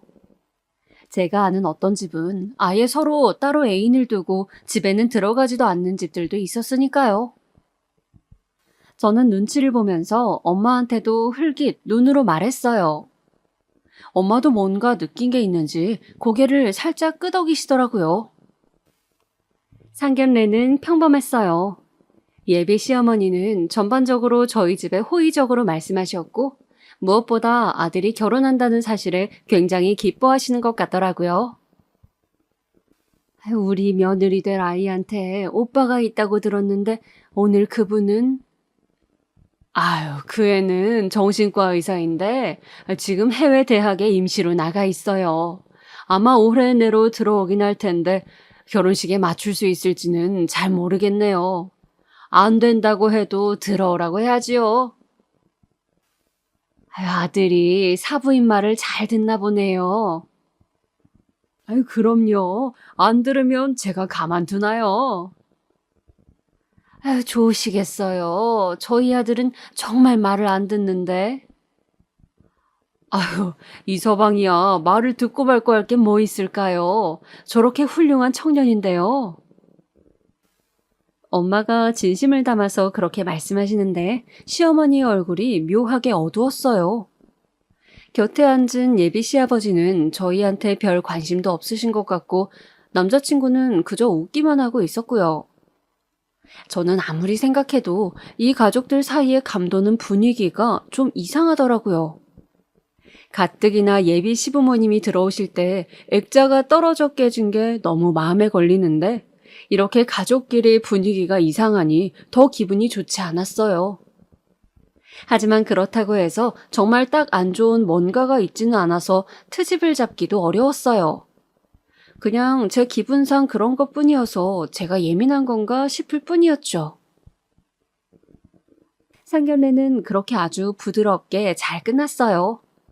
예비 시어머니가 병원 부원장인데다가 남자친구가 유명 로펌 변호사인데도 다른 예단이나 혼수 이야기는 조금도 하지 않으시는 게 무척 의외이기는 했죠. 왜 보통은 집안끼리 차이가 나거나 결혼 당사자끼리 차이가 나면 혼수와 예물을 많이 요구하기도 하잖아요. 집안도 그렇거니와 저와 남자친구도 많이 차이가 났거든요. 저는 미대 졸업 후에 놀고 있는 처지였고 남자친구는 로펌 변호사였고 그런데 시부모님은 이상할 정도로 그런 이야기는 조금도 꺼내지 않으셔서 저는 나중에 말씀하시려나 싶었어요. 저희 부모님도 어느 정도 각오는 하고 있다고 말씀하기도 하셨거든요. 좋은 분들인 것 같은데, 아빠가 운전하시는 차에 타서 돌아가는 길에 엄마가 말을 꺼냈어요. 조금 이상한 느낌 들지 않았어요, 엄마? 그래. 뭔가 딱 짚지는 못하겠는데 묘하구나. 저렇게 좋은 시부모님 사실 만나 뵙기 쉽지 않을 것 같긴 한데 뭔가 마음에 걸려요. 그러게 말이다. 두 분 사이가 그리 좋지는 않으신 것 같지? 그리고 하여튼 뭔가 위화감이 느껴지네. 그래. 게다가 하필이면 그 양반들 들어올 때 액자까지 깨져가지고 더 기분이 이상하구나. 하필 말이다.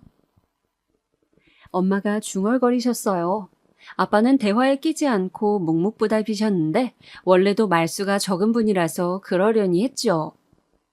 그런데 횡단보도에 신호를 받아 멈춰 서 있던 때에 순간 차가 들이받쳤어요.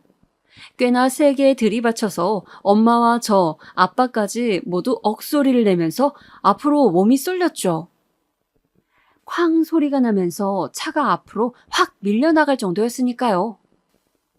다행히도 횡단보도에 지나가는 사람이 없었으니 망정이지 아니었다면 사람이 치여서 다칠 수도 있는 상황이었어요.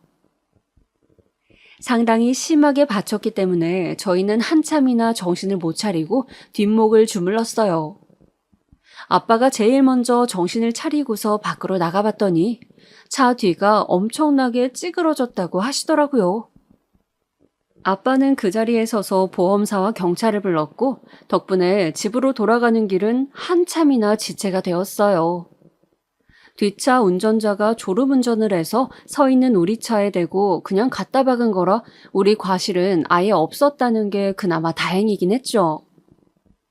그 덕분에 저희는 때 아닌 병원 신세를 졌어요.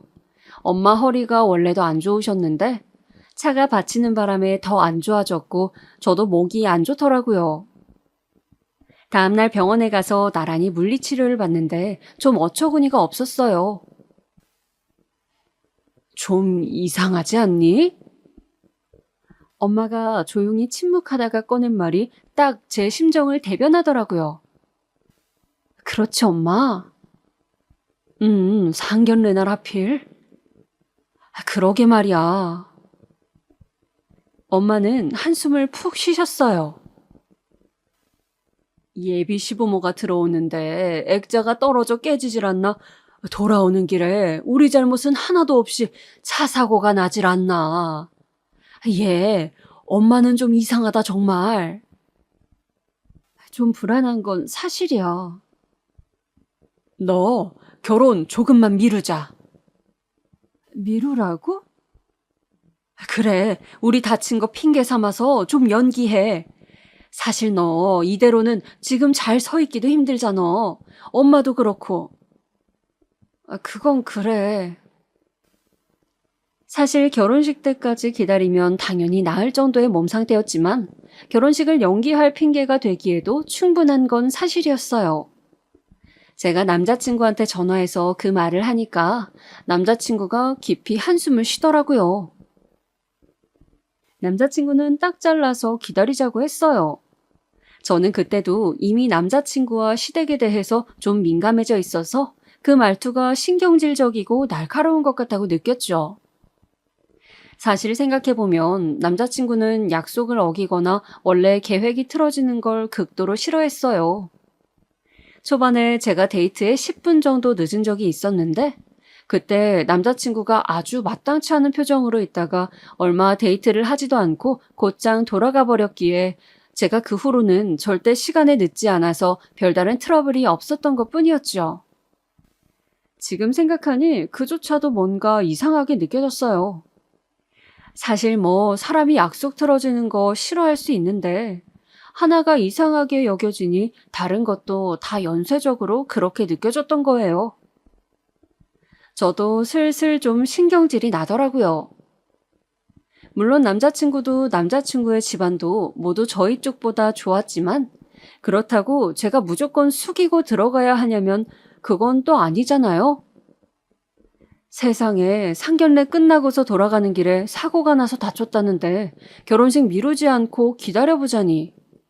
그 주에 만났을 때 저는 좀 퉁명스러운 말투로 말했어요. 오늘 데이트하기도 좀 힘들어. 나 사고 때문에 다쳐서 지금 허리 아프단 말이에요. 그래? 남자친구는 흘끗 저를 봤어요. 그 순간 남자친구 눈빛이 되게 차갑고 귀찮다는 듯한 느낌이어서 좀 속으로 깜짝 놀랐죠. 하지만 남자친구는 한숨을 푹 쉬더니 고개를 흔들고서는 예전에 제가 알던 다정한 말투로 말했어요. 그럼 집에 데려다 줄까? 정 힘들면. 이왕 나왔는데 뭐 밥이나 맛있는 거 사줘요.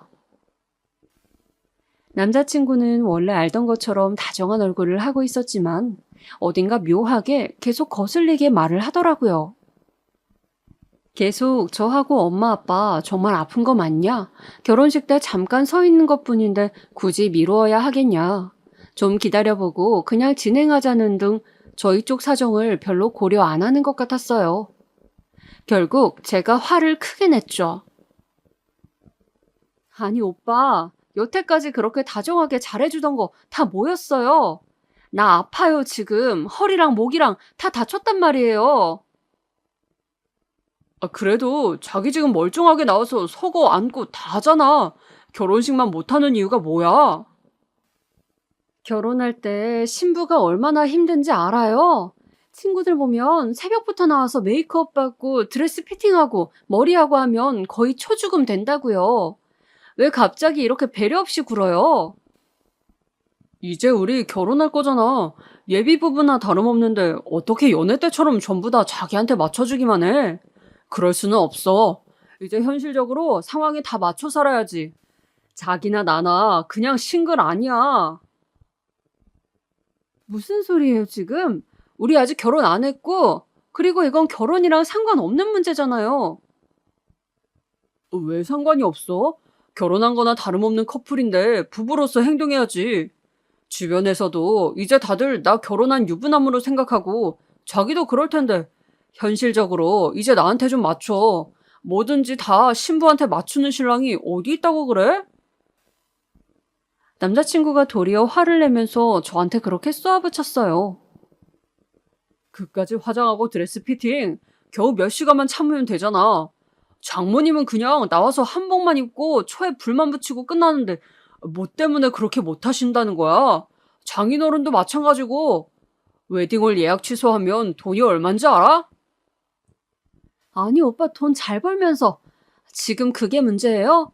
그리고 내가 취소하자는 거 아니잖아요. 그냥 연기하자고요. 연기해도 추가금 들어. 그리고 난 지금 그게 문제가 아니라 주변 회사 사람들 중요한 거래처에 전부 그날로 결혼 이야기 해뒀으니 못 바꿔. 전 정말 말문이 막히더라고요. 여태까지 남자친구는 단 한 번도 이런 식으로 군 적이 없었어요. 처음부터 끝까지 저한테 맞춰주었고 제가 최고라는 듯이 굴었거든요. 그런데 갑자기 결혼 직전에 고작 연기하자는 것 하나로 이런 식으로 나오다뇨? 전 솔직히 결혼 연기하자는 말을 꺼내본 게 다행이라고 생각했어요. 이렇게나 남자친구가 본성을 드러낼 줄은 몰랐거든요. 자기야, 솔직히 나나 우리 집이나 결혼에 목맬 만큼 그렇게 못나진 않았어. 그건 알지? 알아요. 그냥 우리가 인연이 닿았을 때 제대로 된 연을 맺고 싶은 것뿐이야, 나는. 솔직히 말해서 자기도 조금 더 나은 신랑감을 바란 거 아니었어? 나한테도 말했잖아. 좋은 스펙 가진 사람하고 결혼하고 싶었다고. 그랬죠. 난 자기가 속물적이라고 생각하지 않아. 그냥 결혼이란 건 그런 거지. 우린 결혼에 완벽하게 합의했는데 그걸 이렇게 일방적으로 연기했다니까 화가 나는 거야. 남자친구는 화를 내면서도 얼굴을 붉히는 편이 아니었고 오히려 더 차갑고 싸늘해지는 편이었어요. 그래서 더 소름 끼쳤죠. 그때가 처음으로 저한테 대고 직접적으로 화를 낸 때라서 더 그렇게 느꼈는지도 몰라요. 아무튼 결혼식 연기는 안 돼. 그렇게 알고 있어. 모르겠네요, 난. 병원 가서 한번 물어나 볼게요. 의사들은 다 안 좋은 치아라고 할 거야. 그렇게 궁금하면 우리 어머니 병원에나 가든지. 어머니는 산부인과 의사시잖아요. 뭐 사람 몸이 다 거기서 거기 똑같지. 남자친구는 싸늘하게 말하고서 저를 집 근처로 데려다 줬어요. 바로 차를 돌려서 가버리는 게 짜증이 많이 난 것 같더라고요. 저를 데려다 준 곳도 집 바로 앞이라 좀 먼 곳이었고요. 저는 한참이나 근처 벤치에 앉아서 생각을 했어요. 사실 한숨 돌리고 나니까 찬바람에 머리도 좀 식고 생각이 깊어지더라고요. 불길하고 불안한 건 여전했어요. 예비 시부모님이 들어올 때 떨어지던 액자, 상견례에서 돌아올 때 난 교통사고, 게다가 결혼 연기를 말하자마자 화를 내기 시작하는 남자친구까지. 하지만 남자친구의 말대로 남자친구도 시댁도 저나 저희 집에는 과분하기는 했어요. 만약 지금 이 남자를 놓친다면 정말 다시는 이런 사람을 만나지 못할지도 모르는 일이었죠. 저는 친구들이 거의 대다수가 화가가 되어서 데뷔했거나 아니면 좋은 사람을 만나서 부잣집으로 시집간 애들이었기에 더욱이나 마음이 조급한 면이 있었어요. 저는 걸어서 집으로 들어와서 엄마한테 풀이 죽어서 이런저런 이야기를 했죠. 엄마도 고민이 많은 얼굴이었어요. 저희 모녀는 한참이나 고민을 하면서 머리를 쥐어뜯었어요. 그리고 그 다음 주였을 거예요. 제 핸드폰으로 낯선 번호가 뜨길래 저는 누군가 하고 전화를 받았어요. 거침없는 목소리가 들려왔죠.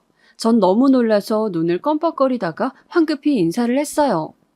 시아버지는 저한테 할 이야기가 있다면서 나오라고 하셨고 저는 어버버 하다가 나가겠다고 하고서는 전화를 끊었어요. 시아버지가 저를 불러낸 곳은 집 근처의 카페였어요. 저는 당황해서 뛰쳐나온 터라 옷차림도 엉망이었는데 시아버지는 깔끔한 정장을 입고 있었죠. 마치 영화에서 나온 것처럼 근사한 중년 남성으로 보였어요. 시아버지는 정말 세상 사람 좋게 말씀하셨어요. 말씀 뒤에 그리 나쁜 의도가 숨겨져 있는 것처럼 느껴지지도 않았고요. 나온 음료를 앞에 두고서 시아버지는 빙긋거리며 웃으시더라고요. 우리 아들이 좀 결혼이 급해서 말이다. 애가 계속 안정된 가정을 꾸리고 싶어 했는데 결혼 연기해야 한다고 하니까 좀 마음이 급한가 봐. 네, 안 그래도 그런 것 같더라고요. 너무 걱정하지 마라. 만약 우리 애가 급하게 굴면 내가 막아줄 테니. 시아버지는 정말 호인이신 것 같았어요. 회사 중역으로 있다가 퇴직하셨다더니 품위도 있으셨죠. 젊을 때는 오히려 남자친구보다도 더 잘생기고 훤칠했을 것 같은 외모였고요.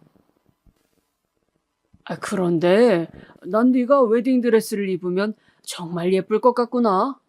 지금도 예쁘지만 말이다. 별 말씀을요, 아버님. 시아버지의 칭찬에 저는 좀 부끄러웠어요. 사실 제가 어려서부터 예쁘다는 말은 상당히 많이 들은 편이었지만 시아버지한테 직접적으로 이런 말을 들으니 더 부끄럽더라고요. 시아버지는 아주 담백하게 말씀하시고는 이런저런 이야기를 하며 대화를 이끌어 가셨어요. 회사에서 오랜 기간 일하신 분답게 무척 능숙한 대화 스킬이었고 어떻게 생각하면 젊을 때 여자들한테 인기 꽤나 있으셨던 게 아닐까 싶을 정도로 매력적이시더라고요. 그런데 이번 가을에 내 친구 아들도 결혼한다더구나. 그 애도 우리 애랑 비슷한 나이인데 서로 또래 아들들이 있다 보니까 알게 모르게 친구하고 좀 서로 잘난 척을 했었어. 애들 데리고 말이다. 비슷한 또래 아드님이시구나. 그래. 그런데 여태까지 그 친구 아들이 다행히도 내 아들보다는 조금씩 뒤떨어졌었다. 그래서 여태 내가 잘난 척을 꽤 해왔지. 자식 가지고 잘난 척하는 부모 마음 넌 이해 못하겠지만 그래도 이게 거의 본능에 가까운 거란다. 아니에요, 아버님. 저도 이해하죠. 저희 부모님도 정말 계속 그러시는걸요. 저는 고개를 흔들었어요. 사실 이해한다기보다는 부모님들이 그러시는 게 일반적이라는 걸 그냥 아는 것뿐이었죠. 제가 괜찮은 미대를 나온 건 맞지만 그래도 취업이나 데뷔를 한 것도 아닌데 저희 엄마 아빠는 저를 그렇게 자랑스러워하면서 여기저기 자랑하고 다니셨거든요. 시아버지는 허허 웃으시더니 조금 난처한 얼굴이 되셨어요. 그런데 그 친구 아들이 우리 애보다 조금 늦은 계절에 결혼하는 줄 알았는데 이번에 연기하면 걔보다는 좀 늦어지겠구나, 우리 아들이. 네. 평생 그 친구한테 내가 뒤처지는 건 없었는데 말이다. 에잉. 물론 당연히 아주 가벼운 농담 톤의 말씀이셨어요. 하지만 설득력이 굉장히 있었고 저는 저도 모르게 제가 결혼식을 연기하자고 하는 게 굉장한 잘못인 것처럼 느껴졌죠. 저는 다시 한번 그냥 결혼을 해야 하나 생각했어요. 무척 호감 가는 어른인 시아버지가 저렇게 말씀하시는데 이왕 할 결혼 그냥 해버릴까 싶었던 거죠. 다시 고민이 되기에 저는 시아버지께 제가 다시 한번 몸 상태를 보고 말씀드리겠다고 걱정하지 마시라고 했죠. 어느 정도는 괜찮을 것 같다고요. 그랬더니 시아버지는 너무 무리하지 말라며 다정하게 걱정하시고서는 돌아가셨어요. 차를 운전해 오셨기 때문에 떠나시는 것을 배웅하고 저는 집까지 걸어서 돌아갔죠. 거의 이왕 할 결혼 그냥 하자는 쪽으로 마음이 기울어지고 있었어요. 그런데 집으로 가는 길목에서 코너를 도는데 예상치 않게 자전거가 와서 부딪혔어요. 다행히도 세게 달리던 자전거가 아니라서 크게 다치진 않았지만 저는 발목을 접지르면서 넘어졌죠. 아주 심하게 접지른 건 아니었어요. 하지만 역시 아프기는 해서 저는 자전거를 타고 오던 아이를 조금 혼내고서 그냥 절뚝거리면서 집으로 돌아왔어요. 그리고 또 다른 불길함이 아른거리기 시작했죠. 이게 세 번째였어요. 액자, 차 사고, 이번에는 자전거까지. 저는 엄마를 불러다 앉히고서는 오늘 있었던 일에 대해서 시시콜콜 다 이야기를 했어요. 또 자전거랑 부딪혔다는 거지. 역시 엄마도 그게 신경이 쓰이시는지 인상을 찌푸리시더라고요. 저도 다름 아닌 그 부분이 가장 마음에 걸렸어요. 시아버지야 며느리 설득하러 오실 수도 있죠. 아들이 결혼 급하다고 동동거렸을 수도 있고요. 하지만 엄마는 시아버지도 좀 걸리시는 것 같더라고요. 나 너희 예비 시아버지 상견례에서 봤을 때부터 관상이 좀 안 좋았어. 뺀질뺀질해가지고 마누라 등 뒤에서 입만 잘 놀리게 생겼더라고. 아유, 엄마, 이제 관상까지 봐요? 너 오래 살아온 사람의 감을 무시하지 마라. 이거 꽤 중요해. 너희 시아버지 그렇게 좋은 사람 아닐 거야. 엄마 촉이 그렇게 느껴져. 엄마는 고개를 저었어요. 하지만 저는 결혼을 연기하고 싶긴 했지만 어쨌든 하긴 할 거였기 때문에 엄마의 시부모님에 대한 안 좋은 말들이 듣기 싫었죠. 저는 듣기 싫은 티를 내면서 그런 소리를 하지 말라고 했고 엄마는 제 말을 들은 척도 하지 않으셨어요. 제 고집이 사실 엄마한테서 온 거였거든요. 아무래도 좀 이상해. 내가 순자한테 좀 전화해서 자세하게 좀 알아봐야겠다. 순자 아주머니? 하지만 아주머니도 잘 모르신다며. 건너 소개받은 거라. 그래, 뭐 고향 친구가 또 다른 친구한테 뭐 부탁받아가지고 소개해준 거라던데 한번 물어봐야지, 자세히. 내가 이서방 스펙 좋은 거랑 집안 좋은 것 때문에 정신이 팔려서 제대로 물어보지도 않았다. 그러고서 엄마는 곧장 순자 아주머니한테 전화를 했어요. 제 앞에서 전화하는 거라 제가 엄마 말을 다 들을 수가 있었어요. 여보세요? 순자니? 아유, 그래. 잘 되어가고 있어. 그런데 우리 딸내미 결혼하는 그 집안 말이야. 그래. 그 이씨 집안. 시어머니 될 자리가 병원 부원장인. 혹시 그 집안에 대해서 더 아는 거 없어? 없다고? 그럼 누구한테서 소개받은 거라고 했지? 그래. 고향 친구 희영이. 그래. 걔도 또 부탁받은 거라고? 한참이나 이야기가 길어졌어요. 원래 순자 아주머니는 우리 엄마하고 같은 고향 출신인데 엄마는 고향에서 빨리 떠나왔고 순자 아주머니는 계속 오가면서 살고 계셨죠. 그래서 순자 아주머니가 말하는 그 친구를 엄마도 아시는 것 같았어요. 뭐? 걔가 그러니까 박명희? 걔가? 순간 엄마가 좀 놀라시더라고요. 엄마는 잠시 가만히 있다가 알겠다고 말씀하시고서는 끊었어요. 왜 엄마? 맨 처음에 말을 꺼낸 게 박명희라는 고향 친구라는데 걔가 너희 외가에서 식모살이 하던 애거든. 식모? 그래. 엄마 어릴 때까지만 해도 시골에는 식모가 있었어. 그런데 우리 집에서 물건 훔쳤다가 너희 외할아버지한테 호되게 혼나고서 집으로 돌아갔었거든. 어릴 때 그랬던 거라 우리 고향 친구들은 다 모르는 일이고. 어머, 걔가 왜 이 집을 우리 집에 소개해주라고 했지? 엄마는 고민에 고민을 거듭하시더라고요. 저도 그 말을 듣고 보니 뭔가 섬뜩해졌어요. 아니, 옛날 옛적 엄마하고 그리 좋지 않은 인연이 있었던 분이 왜 갑자기 우리 집에 남자를 소개해 주라고 했을까요?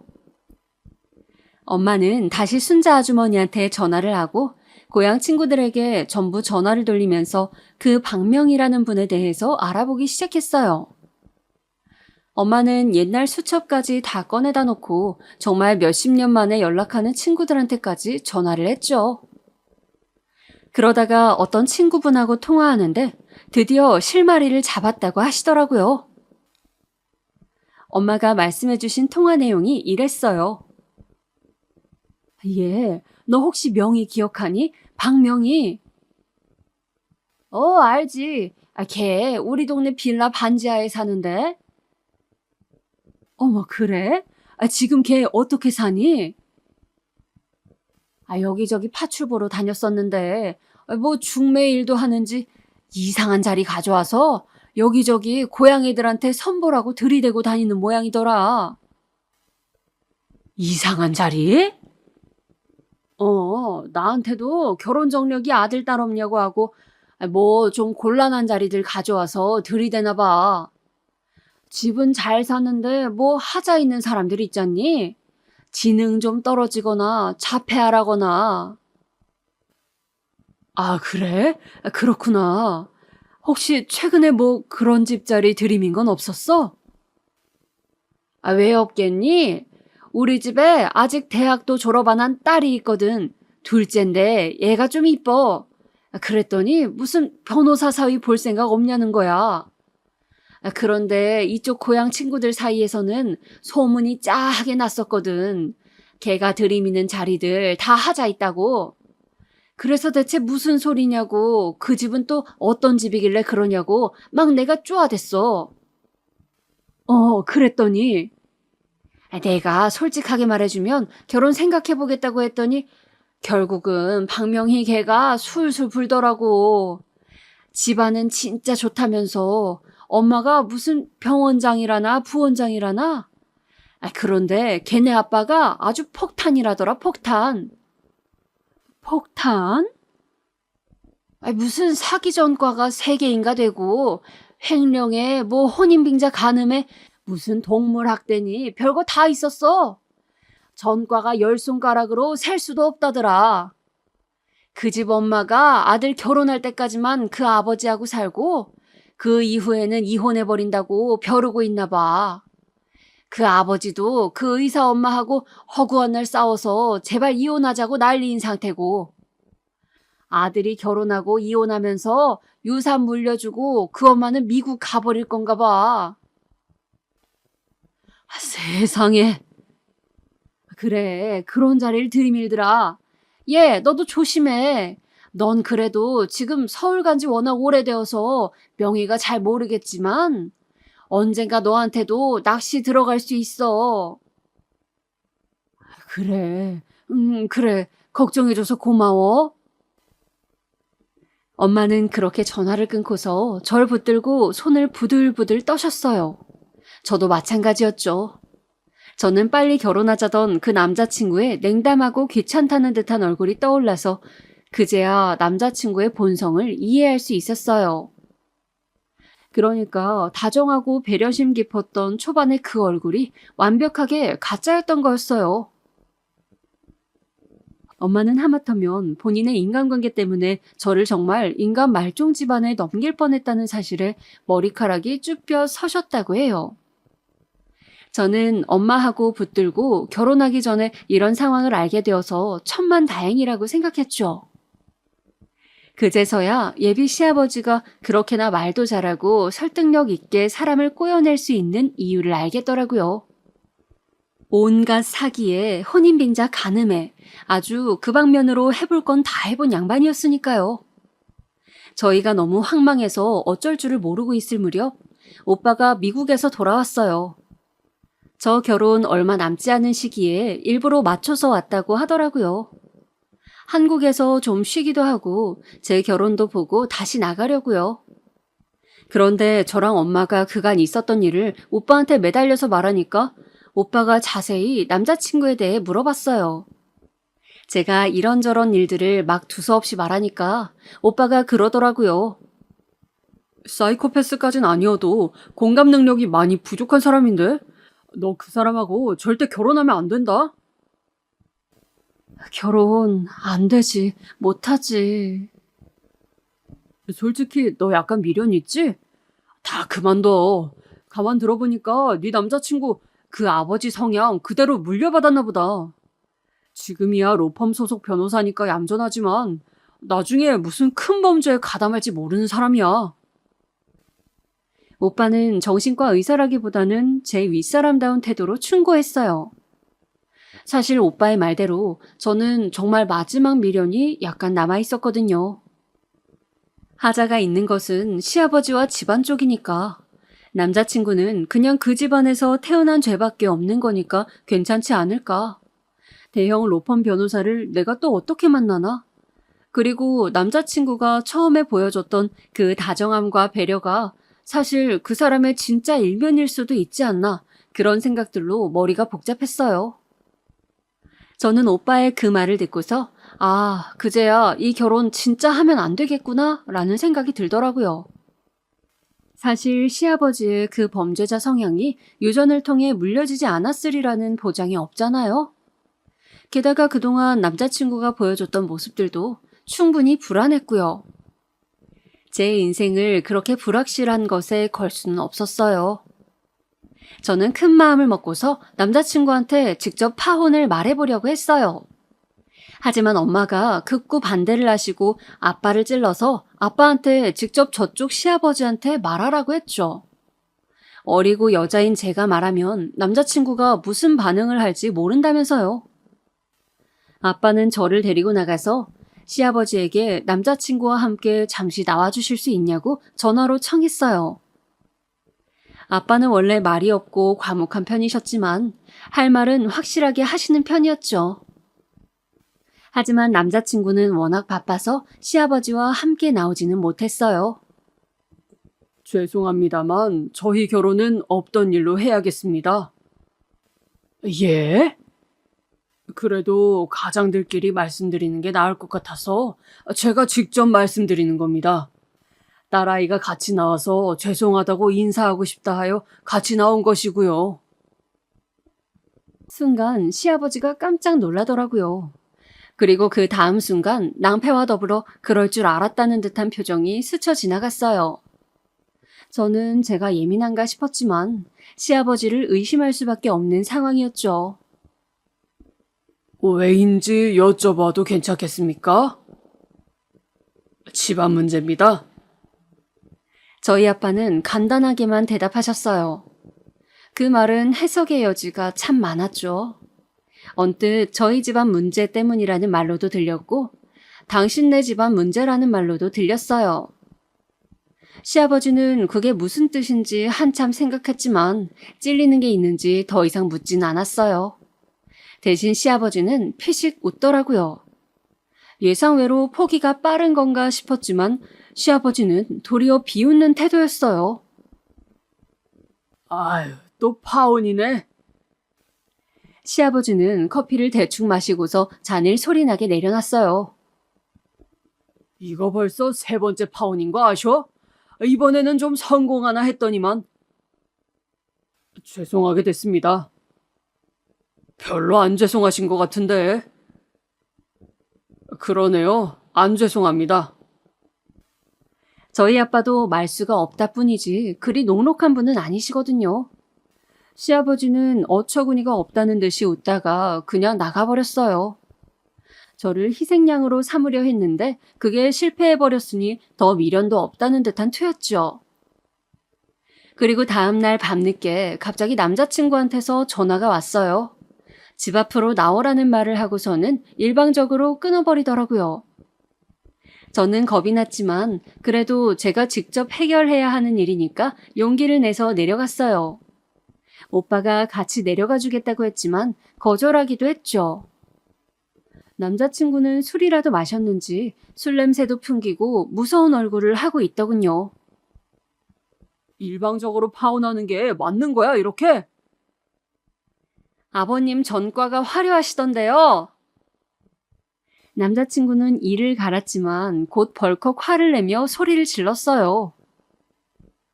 그게 나랑 무슨 상관이야? 저는 무서웠지만 그래도 해야 할 말은 해야겠어서 동시에 목소리를 높였죠. 왜 상관이 없어요? 기가 막히게 초반에 나 속여먹던 거 그거 다 아버님 닮아서 그런 거잖아요. 그런 사람하고 나 평생 같이 못 살아요. 스펙 좋은 것만 따지던 속물 같은 계집애 주제에 말이 많아. 남자친구가 손을 들어 제 따귀를 갈기려고 했지만 곧 중간에 누군가 끼어들어서 그를 밀쳐버렸어요. 남자친구가 주춤거리면서 밀려나다가 이를 갈았죠. 넌 또 뭐야? 얘 오빠.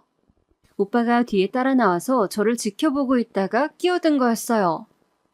오빠는 험악한 남자친구의 표정을 보고 뭔가 오해를 막겠다는 투로 급하게 덧붙이더군요. 친오빠. 뭐 사실 저로서도 남매인데 썸씽 있는 사이로 오해받는 건 별로니까요.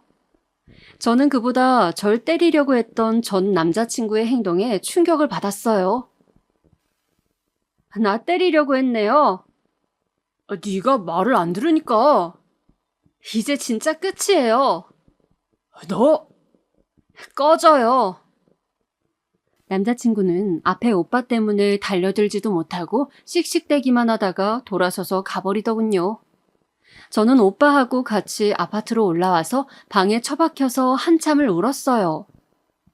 소원대로 좋은 사람과 결혼하는 줄 알았는데 그냥 그렇게 충격적으로 끝나버린 거였죠. 그 후로 전 남자친구한테서는 전혀 연락이 없었어요. 마치 아예 잊지도 않았던 사람처럼 사라져버렸죠. 뒤늦게 사정을 알게 된 순자 아주머니가 엄마한테 미안하다고 극구 사과를 한 것만 빼면 마치 없었던 일 같았어요. 그래서 그 뒤로 저는 원래 친구였던 사람과 감정이 싹터 결혼해서 살고 있어요. 지금은 행복한 결혼 생활 중인데 만약 그때 깜빡 넘어가 결혼했다면 얼마나 불행했을까. 지금도 깜짝스럽네요. 제 사연은 여기까지입니다. 즐겁게 들으셨기를 바랄게요.